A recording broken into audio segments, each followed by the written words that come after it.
The Esports World Cup Overwatch tournament has now concluded.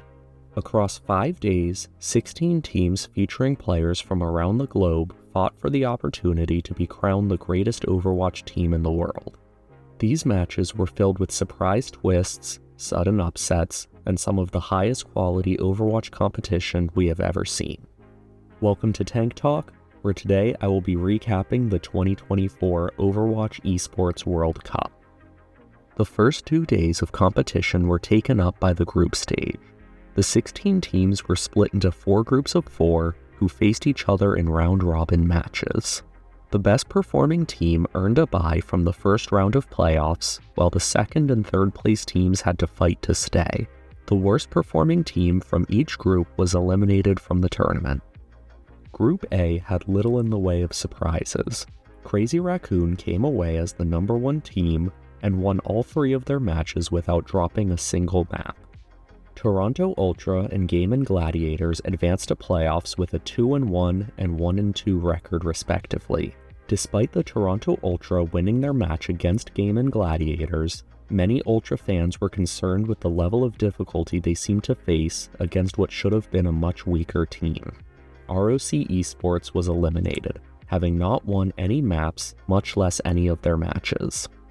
Group B featured more surprises, all from the Chinese invite team LGD-OA. The players came in with a lot of questions surrounding them, as nobody had seen the region play competitively in almost a year. In their very first match, they were defeated in a sweep by Twisted Minds, and fans were quickly disappointed that the team had clearly lost their step. This wouldn't last for long, however, as in their very next map, LGD-OA defeated Team Falcons, one of the strongest teams in the world. Ultimately, the group saw Twisted Minds advance with a bye, and Team Falcons and LGD-OA moving on to playoffs, while Makers was eliminated, having lost all 3 of their matches. Group C went a little more calmly. Zeta Division advanced with a bye, having achieved a 3-0 record, having dropped only 2 maps. ENCE was the second best team with a 2-1 record, followed by M80 with a 1-2 record. Bleed Esports was able to take a map off of every team they faced, but ultimately fell short of victory each time, and were eliminated having lost every match, despite many moments in which they came very close to obtaining significant leads. The final group, Group D, saw by far the biggest surprises. While almost everyone expected either Fnatic or Space Station Gaming to be at the top of the group, it was the European 5th seed team Virtus.pro who came away with the bye. Space Station Gaming, Fnatic, and Nightmare all achieved a 1-2 record, but Nightmare was ultimately the team that was eliminated. This was despite them having the same map differential as Fnatic, as well as having won the head-to-head against them. This is due to the rulebook not using map differential at all, and rather using map win percentage among tied teams. With the first 4 teams eliminated, the remaining 12 moved on to playoffs. The first match was between European teams Space Station Gaming and Game & Gladiators. While they would have struggled here no matter what, Game & Gladiators seemed to want to make things as hard for themselves as possible by using every map choice and hero ban they had to ensure they were in a rush mirror, despite that very clearly being SSG's strongest composition. Space Station Gaming won the match 4-0 and advanced to the quarterfinals. The second match was between Fnatic and ENCE. The core of former Yeti players had achieved some very impressive results in the past, being one of only 2 teams to ever win a match against Team Crazy Raccoons.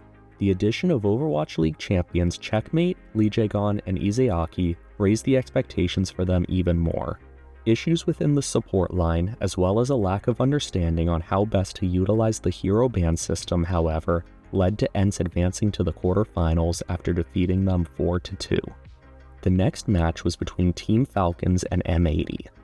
M80's roster has changed so many times over the past months, and many believe that their current lineup would be the strongest yet.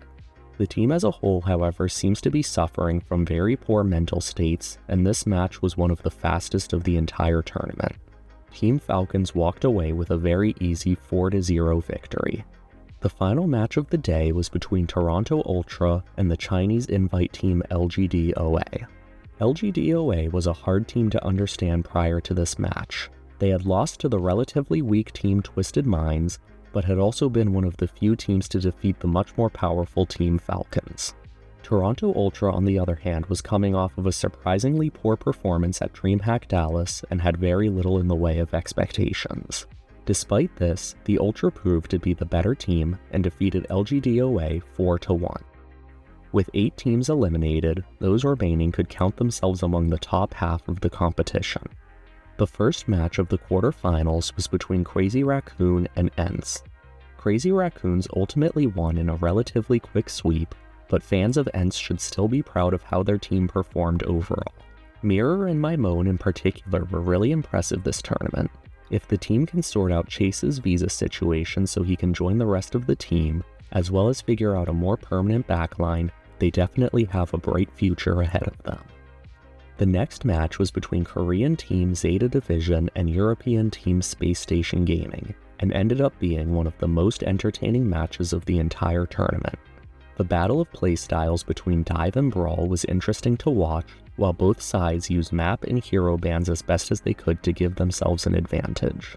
A special shoutout needs to be given to SSG player Backbone, who put up an incredible performance on Mei throughout the match. Ultimately, Zeta Division would come away with the victory, however, defeating SSG 4-2. The penultimate match of the day was between Toronto Ultra and Twisted Minds. This was a rematch of sorts for some of the players of the 2023 Overwatch World Cup match between Team USA and Team Saudi Arabia. History would not repeat itself, however, as the home crowd team struggled with being outmatched across several roles, as well as not seeming to understand how to use their map and hero bans effectively.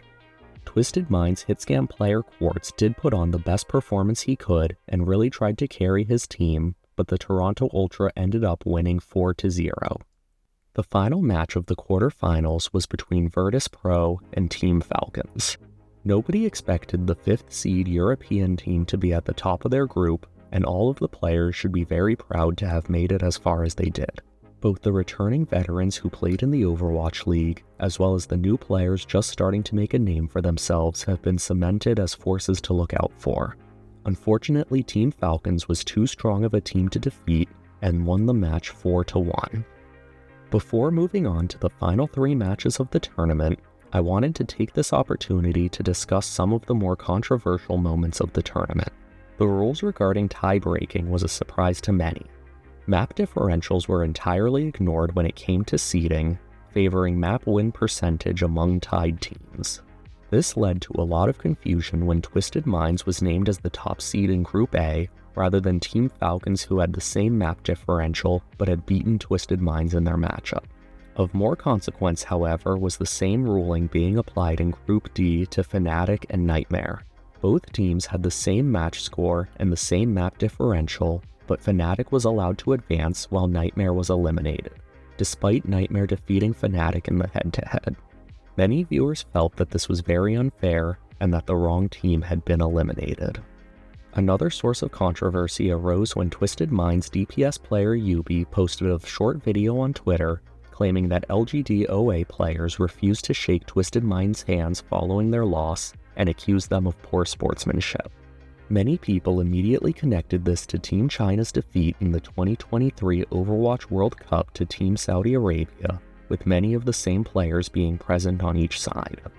Representatives of LGDOA quickly responded, expressing confusion at the accusations, however, and viewers who watched the longer replay saw that players did in fact shake Twisted Minds' hands, and Yubi had intentionally cut the video short to hide this. Yubi quickly deleted his original tweet, but continues to receive criticism for attempting to spread false accusations about other players. Returning to the matches, the first semi-finals match was between Crazy Raccoons and Team Falcons. The rivalry between these two teams had grown into one of the fiercest in professional Overwatch, and many expected them to meet in the finals. Only one would be allowed to advance, however, and Crazy Raccoon proved that they were still the stronger team and defeated Team Falcons 4-1. The next semi-finals match was between Zeta Division and Toronto Ultra. The Ultra had already defied expectations set for them at DreamHack Dallas simply by making it this far, but they were not done yet. One of the biggest strengths for the Toronto Ultra was their understanding of how to best use the hero ban rules to their benefit. Coach Casores deserves a great deal of credit for always making the perfect choices to give his players the best possible chance for success. While Zeta Division put up a very good fight, the Ultra ultimately persevered to achieve a 4-3 victory. Capping off the tournament was the grand finals between Crazy Raccoon and the Toronto Ultra. Both teams had fought a long road and defeated many other teams, but ultimately only one could be crowned the champions of the 2024 Overwatch Esports World Cup. The Ultra had exceeded all expectations to make it this far, but ultimately fell to Crazy Raccoon 4-1. Flex support player Shu won MVP, an achievement he more than earned by being one of, if not the best support players in the world for 4 years. Crazy Raccoon won first place at the Esports World Cup, having dropped only 2 maps across the 6 matches they played. This achievement, along with their victory at DreamHack Dallas, has secured Crazy Raccoon's title as the best Overwatch team in the world and potentially the greatest team of all time. The Overwatch World Cup was a showcase of some of the best Overwatch talent the world has to offer and provided countless amazing matches to look back on. Looking towards the future, it's hard to imagine how any team will be able to challenge the dynasty that Crazy Raccoon is building for themselves, but doubtless many will try and do just that. What were your favorite moments from the tournament, and what teams and players did you enjoy watching the most? This was Tank Talk, and thank you for watching.